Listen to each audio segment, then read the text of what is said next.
বাংলাদেশের সেনাবাহিনীর প্রধান মিস্টার ওয়াকার তিনি একটা আহ্বান দিলেন যে বাংলাদেশে দ্বিতীয় আরেকটি গৃহযুদ্ধ হতে যাচ্ছে। সেনানিবাসে লেগে গেছে তুল মনে করেন সংঘর্ষ। সেনা প্রধান ডক্টর ইউনূসের সাথে যে আপনার যে জরুরি একটা বৈঠক হয়েছে, সেই বৈঠকে তিনি একটা অফার দিয়েছে যে আওয়ামী লীগকে প্রতিষ্ঠিত করার জন্য। ডক্টর ইউনূসকে অন্তর্বর্তীকালীন সরকার হিসেবে মেনে নিতে কষ্ট হয়েছিল সেনাপ্রধান জেনারেল ওয়াকারুজ্জামানের।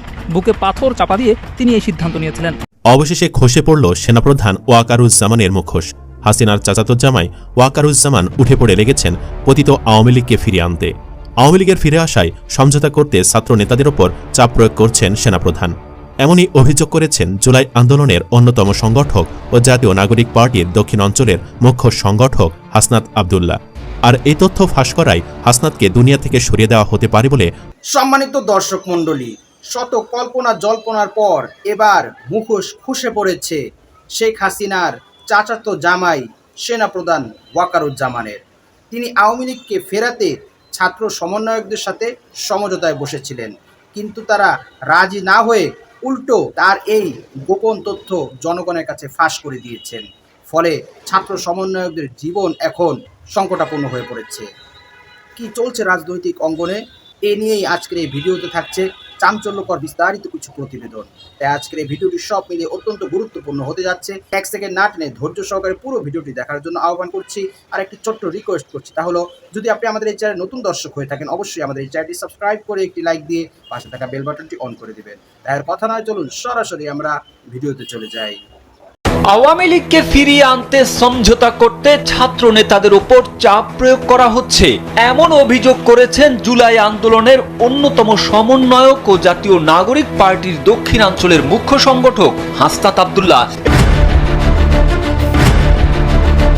বিএনপির সময় কারা কারা হারায় গেছে তাদের ব্যাপারে, এটার জন্য তো আপনারা আছেন, আপনারা ফাঁসি দিয়ে দেন বিএনপির নেতাদের ধরে ধরে। আজীবন বঙ্গবন্ধুকে আব্বা ডাইকা, শেখ হাসিনাকে আম্মা ডাইকা, তুমি আজকে শেখ হাসিনাকে বের করেছো। প্রশাসন এখনো তাদের সাথে হাত মিলিয়ে চলতেছে। প্রশাসন যদি অ্যাকশন না নেয় তাহলে আমাদের এই আন্দোলন, আমাদের এই কর্মসূচি আরো কঠোর থেকে কঠোর হবে। আওয়ামী লীগকে আবারও পুরনো বাসনের চেষ্টা চলছে বলে মনে করেন এই জাতীয় নাগরিক পার্টির দক্ষিণ অঞ্চলের মুখ্য সংগঠক হাসনাত আব্দুল্লাহ। তাই তিনি ফেসবুকে পোস্ট করে ছাত্র জনতা সহ আওয়ামী লীগকে আবারও পুরনো বাসনের চেষ্টা চলছে বলে দাবি নিয়ে ফেসবুকে পোস্ট করে মিছিল নিয়ে রাস্তায় নামেন হাসনাত আব্দুল্লাহ। এখানেই শেষ নয়, এখন একের পর এক বেরিয়ে আসতে শুরু করেছে সেনাপ্রধানের সমস্ত অপকর্ম। জানা যাচ্ছে পিলখানা হত্যাকাণ্ডেও জড়িত ছিলেন ওয়াকার। অনেকে বলছেন ওয়াকার পিলখানা হত্যার সাথে জড়িত ছিল বলেই হাসিনা ওয়াকারকে সেনাপ্রধান বানিয়েছিল। জুলাই বিপ্লবে ওয়াকারের হাতে দ্বিতীয় কোনো অপশন না থাকার কারণে ওয়াকার হাসিনাকে পালাতে সাহায্য করে। এতে করে হাসিনা প্রাণে বেঁচে যায়। বলা যায় ওয়াকার হাসিনাকে বাঁচিয়ে দিয়েছে, না হলে সেদিন ফ্যাসিস্ট হাসিনাকে শেষ করে দিত সাধারণ মানুষ। স্বৈরাচারীর বিচারও এভাবেই হবার কথা ছিল, কিন্তু ওয়াকারের জন্য তা সম্ভব হয়নি। হাসিনা পালানোর আগে ওয়াকার হাসিনাকে প্রতিশ্রুতি দেন তার সকল নেতাকর্মীকে নিরাপত্তা দিয়ে দেশ ত্যাগ করতে সাহায্য করবেন। ওয়াকার তার প্রতিশ্রুতি রক্ষা করেছে এবং এখনও করেই চলেছে। প্রশ্ন হচ্ছে, সেদিন যদি হাসিনা না পালাতো তাহলে কি হতো? সেদিন হাসিনা না পালালে একদল বিদ্রোহী সেনা অফিসারের হাতে ওয়াকারের প্রাণ যেত এবং হাসিনার মৃত্যু হতো গণভবনে, সাধারণ ছাত্র জনতার হাতে। সুতরাং যারা বলে ওয়াকার আমাদের উদ্ধারকর্তা, এ কথা সম্পূর্ণ ভুল। ওয়াকার যদি দেশপ্রেমিক হতো তাহলে হাসিনাকে পালাতে সাহায্য করত না, বরং হাসিনাকে বন্দী করত।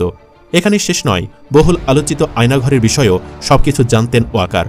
বছরের পর বছর কর্তৃপক্ষ গোপন কারাগারের কথা অস্বীকার করলেও শেখ হাসিনার প্রায় 16 বছরের শাসন ব্যবস্থা ভেঙে পড়ার পর গুমের শিকার ব্যক্তিদের অনেকে ফিরে আসছেন। তাদের মুখে জানা যাচ্ছে সেই কারাগারের লোমহর্ষক বর্ণনা। আয়নাঘরে বন্দি দশা থেকে ফিরে আসা যারা একসময় চুপ ছিলেন তারা এখন নির্মমতার বর্ণনা দিচ্ছেন, যেখানে গত 1.5 দশক ধরে গুম করা ব্যক্তিদের অমানবিক অবস্থায় রাখা হতো, অথচ সেই আয়নাঘরের সকল প্রমাণ নষ্ট করেছে ওয়াকারের লোকেরা। এদিকে ক্যান্টনমেন্টের মিটিংয়ে সার্জিস আর হাসনাতকে যখন ওয়াকার আওয়ামী লীগকে ফিরিয়ে আনার প্রস্তাব দিল, তখন ওরা একদম ক্লিয়ার বলে দেয়, আপনি এটা করলে 5 তারিখের উল্টো ইমেজ তৈরি হবে আপনার, সারা দেশে ভিলেন হয়ে যাবেন। ওয়াকার সঙ্গে সঙ্গে উত্তর দেয়, আই কেয়ার নাথিং, কে কি বলল আমার যায় আসে না। এদিকে বড় বড় তালেবররা কয়েক মাস ধরে ওয়াকার আর কচু খেতে দালালি করে যাচ্ছে। ওয়াকার এখন পুরোপুরি আওয়ামী পুনর্গঠন প্রক্রিয়ায় ঢুকে গেছে, নিজে সব লিড দিচ্ছে। ছাত্রদের বিরুদ্ধে চরিত্র হনন আর দুর্নীতি নিউজগুলো কোত্থেকে আসছে সেটাও একদম পরিষ্কার হয়ে গেছে। পিনাকি ভট্টাচার্য বলছেন, ওয়াকারকে শুধু একটাই কথা বলবো, নাটক কম করো প্রিয়, মাসুদ যেমন ভালো হয়নি তুমিও ভালো হবে না। তালিবরগিরি কিভাবে জয় বাংলা করতে হয় সেটা ৩২ নম্বরে দেখিয়ে দিয়েছি। সাহস ভালো, কিন্তু অতিরিক্ত সাহস ভালো না। খালেদ মোশাররফও সাহস দেখাইছিল। আওয়ামী লীগ আর ফিরবে না, ফিরতে দেওয়া হবে না, ফুল স্টপ। তবে অনেকেই হাসনাতের এই খবর প্রকাশের পর তার জীবনে নিরাপত্তা নিয়ে শঙ্কা প্রকাশ করেছেন। অনেকে বলছেন এই গেমে হাসনাত ভাই হেরে যাবেন। আমি জানি কাল থেকে হাওয়া থেকে আসমান থেকে দুর্নীতি বা নারী কেলেঙ্কারি নিউজ আসতে থাকবে। ফরম্যাট এক থাকবে, নিউজ এক থাকবে, খালি মিডিয়া আলাদা। বাট ফ্যাক্ট কি জানেন? যে মিটিং থেকে উঠে আসছে। সম্মানিত দর্শক মণ্ডলী, এবার আর কোনো গোপন থাকলো না। অবশেষে মুখোশ খসে পড়েছে সেনাপ্রধান শেখ হাসিনার চাচাতো জামাই ওয়াকারুজ্জামান খানের। তিনি শেখ হাসিনাকে ফেরাতে, আওয়ামী লীগকে ফেরাতে ক্যান্টনমেন্টের একটি মিটিংয়ে ছাত্র সমন্বয়ক, কেন্দ্রীয় সমন্বয়ক হাসানাত আবদুল্লাহ এবং সার্জিস আলমকে ডেকে নেন। সেখানে তিনি আওয়ামী লীগকে ফেরানোর জন্য তাদের সাথে সমঝোতার প্রস্তাব তোলেন, কিন্তু তারা এক বাক্যে এটা বলে ফেলেন যে যদি আপনি এমনটা করেন, যদি আওয়ামী লীগকে পুনরায় ফেরাতে আপনি সহযোগিতা করেন বা আপনি যদি চেষ্টা করেন, তাহলে জুলাই আগস্টের গণ অভ্যুত্থানের আপনার যে ইমেজ ছিল সেই ইমেজ উল্টে যাবে। আপনি নায়ক থেকে খলনায়ক এবং ভিলেনে পরিণত হয়ে যাবেন। এর উত্তরে সেনাপ্রধান কোনো প্রকার কর্ণপাত করলেন না, সরাসরি বলে দিলেন আই কেয়ার নাথিং। কে কি বলল এতে আমার কোনো আসে যায় না।